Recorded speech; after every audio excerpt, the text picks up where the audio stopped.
By this way we will make the units same. Okay, like 250 centimeter we have here, and already we have get 40 centimeter in the question. So we have to take out the ratio of 40 centimeter is equal to 22.5 meter. We have to divide 40 upon 250. Okay, now same we have to cancel 0 from numerator and denominator, and other 4 and 25 are not divisible in any way. Okay, so they have nothing in common. So we will leave the 4 and 25 as it is, and we will divide both numerator and denominator by 10. Okay अगर आपको language समझने में कोई problem आ रही है, अगर आपको लग रहा है कि मैं पूरा वीडियो हिंदी में बनाऊं, तो प्लीज़ आप मुझे कमेंट करके बताइएगा. अगर आपको कुछ हो रहा है तो मुझे कुछ भी प्रॉब्लम नहीं है हिंदी में बोलने में, ठीक है. और अभी आप इसको ये समझ लीजिए कि 40/250 को हमने दोनों को 10 से डिवाइड कर दिया है, क्योंकि 4 और 25 में कुछ भी कॉमन नहीं है, कहीं किसी टेबल में नहीं आते हैं दोनों, तो इनका हम आंसर लिख देंगे 4:25. I hope it is clear. Now we move on to the next part.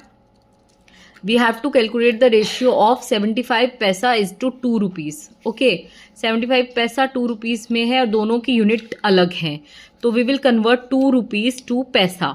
As we know 1 rupees has 100 पैसा, तो 2 rupees has 200 पैसा. Okay, तो we will find out the ratio of the 75 पैसा to 2 rupees by 75/200. दोनों को पैसा में convert किया और 75/200 लिख दिया. अब दोनों को हम पहले 5 से डिवाइड करके देखते हैं, और उसके बाद 5 से डिवाइड करेंगे, उसके बाद आ जाएगा हमारे पास 15/40.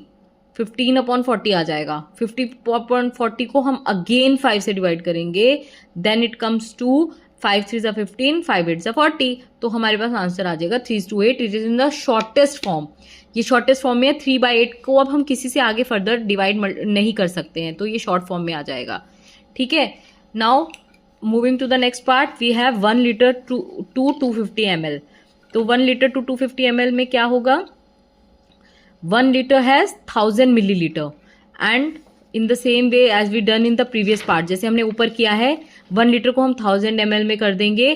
तो एक्चुअली गाइज मैं इसको बड़े को छोटे में इसलिए कर रही हूँ, सभी पार्ट्स में हमने रुपीस को पैसा में कन्वर्ट किया है, मीटर को सेंटीमीटर में कन्वर्ट किया है.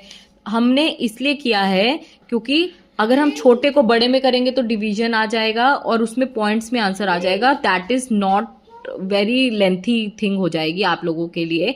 तो ये इस तरह से करने से ये बहुत ईजी हो रहा है. ठीक है. 1 लीटर 1000 ml है और हमें रेशियो भी 1 लीटर टू 250 ml का ही निकालना है. तो वी विल डिवाइड 1000 by 250. तो ये सीधा सीधा डिवाइड हो रहा है. 25 4s are 100. तो 4:1 करके हमारा आंसर आ जाएगा इसका शॉर्टेस्ट फॉर्म में. Okay. Now we move on to the next example. Okay.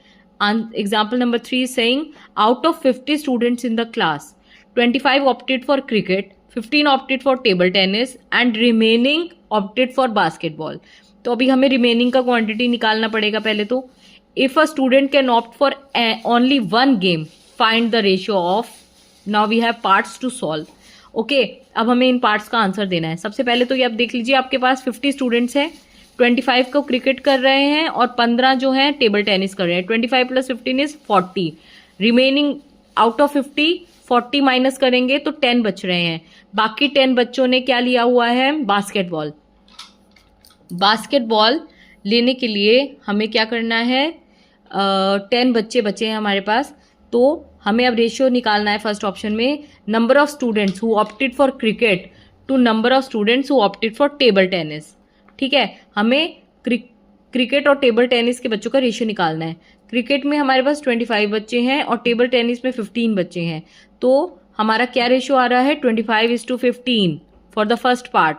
अब 25 15 दोनों 5 के टेबल में आते हैं, तो 5:3 we get the answer for the first part. In the second part, same way we have to calculate the students ratio of students who play table tennis and to the number of basketball. तो table tennis है 15 और basketball के हमारे पास आए थे 10.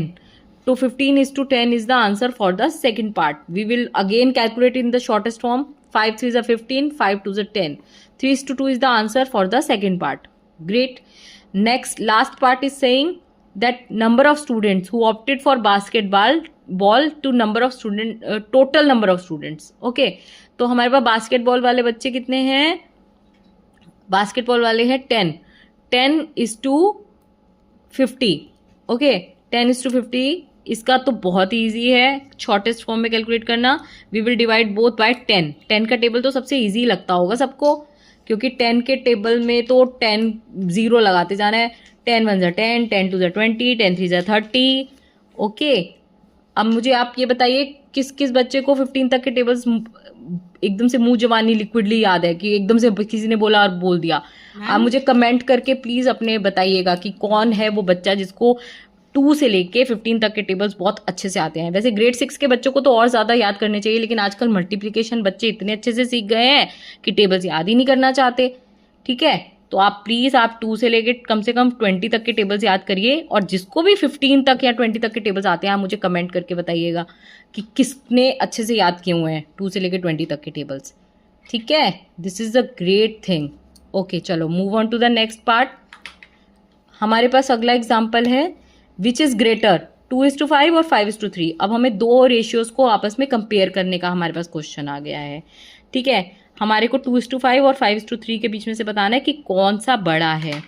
Now before doing this question हमारे पास एक बहुत इंपॉर्टेंट पॉइंट आ रखा है जो हमारे इस बुक में दे रखे हैं। ये बुक बहुत अच्छी है, इसमें हमें बताया गया है, छोटे छोटे पॉइंट से हेल्प की गई है जो आपको आगे चल के आपके क्वेश्चन सॉल्व करने में हेल्प करेगा। For calculation purpose ratio are the first converted to fractions. ठीक है, सेकेंड इज सबसे पहले कैलकुलेशन के लिए रेशियो को हम फ्रैक्शन की फॉर्म में लिखेंगे, यानी कि अगर आपको 2:5 दे रखा है तो आप 2/5 करके लिखोगे, और 5:3 दे रखा है तो 5/3 करके लिखोगे। All operation on ratios follow same rules as operations on fractions. ठीक है, और रेशियो के ऊपर जो भी ऑपरेशन फॉलो करते हैं वो सेम रूल्स ही फ्रैक्शन में होते हैं। सेम रूल जैसे न्यूमरेटर डिनोमिनेटर को हम सेम नंबर से डिवाइड मल्टीप्लाई कर सकते हैं, और दूसरा सेम यूनिट में होना चाहिए न्यूमरेटर और denominator, like KG, centimetre centimetre, metre metre, like that. Okay, तो ये रूल्स सेम होते हैं फ्रैक्शन और रेशियो के। ओके, तो अब हमें 2/5 और 5/3 को कंपेयर करने के लिए क्या करना होगा? 5 और 3 का हमें एलसीएम लेना होगा। आई होप आपको एलसीएम लेना आता है।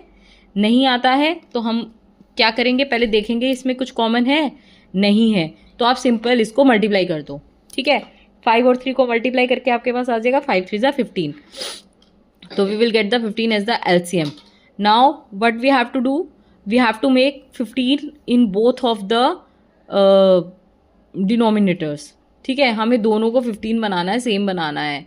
ओके, तो हम इसको 15 बनाने के लिए क्या करेंगे, 2/5 को 3 से ऊपर नीचे मल्टीप्लाई करेंगे, तभी तो हमारे पास 15 आएगा ना। 5 3 ज़ा 15 होता है, तो इन दोनों को 3 से करेंगे तो कितना आंसर आ जाएगा, 6/15। और 5/3 को हम कैसे 15 बनाएंगे, 3 को 5 से मल्टीप्लाई कर देंगे और ऊपर नीचे, और ये हमारे पास आ जाएगा 25/15। अब एक तरफ हमारे पास आ रहा है, ये दोनों इक्वलेंट है, 2/5 is equivalent to 6/15 and 25/15 is equivalent to 5/3। ये इक्वलेंट है क्योंकि हमने सेम नंबर से मल्टीप्लाई किया है दोनों को ऊपर नीचे। ओके, तो हमारे को 6/15 और 25/15 का आपस में कंपैरिजन करना है। अब वो हम क्या करेंगे, अब आपको सीधा सीधा इसमें समझ में आ रहा होगा, 25 इज ग्रेटर देन 6, ये तो कोई भी बता देगा, है ना।